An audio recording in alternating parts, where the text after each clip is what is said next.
J'étais surpris même d'apprendre que même au niveau de nos chercheurs, il n'y a pas de microscope électronique à balayage au Burkina. Depuis que le Burkina existe, il n'y a pas ça.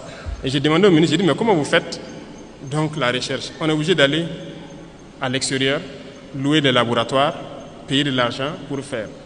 Pendant que le microscope électronique à balayage, je ne pense pas que ça coûte le milliard.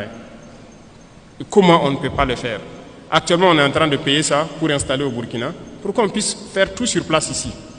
Donc, j'espère que d'ici là, tout ça sera opérationnel et que ça puisse profiter donc, aux étudiants même, aux chercheurs, aux scientifiques, pour pouvoir avancer dans leurs recherches. Les salles informatiques et tout ce qui s'ensuit. Donc, on va voir tout ce qui est possible. Le ministère même avait déjà lancé pour acquérir un certain nombre d'ordinateurs pour que les étudiants puissent avoir les salles de façon bien équipées. Et c'est fait avec le Burkinabé, c'est ça?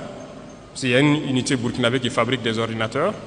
Donc, on a fait une convention la dernière fois pour pouvoir payer beaucoup d'équipements avec lui et équiper nos centres universitaires. Et vous aurez donc accès normalement à ces salles-là pour que vous puissiez faire vos recherches. Et l'Internet, je pense que ça, c'est en train de s'améliorer dans beaucoup d'universités. L'Internet est là maintenant pour les recherches. On peut aller vite et très bien dans la guerre et dans le développement.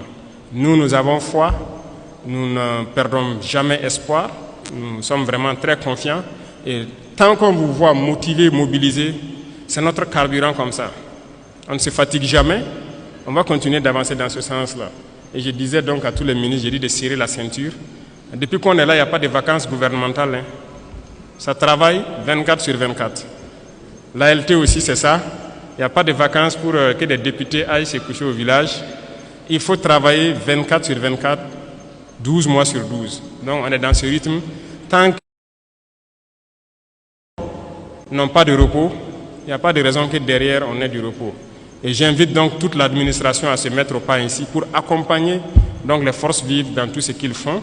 Et donc je pense que petit à petit il y a de la progression, on voit beaucoup de changements de comportement. Il faut qu'on arrive à totalement changer la donne. Le Burkina Faso est une référence et nous devons maintenir le flambeau.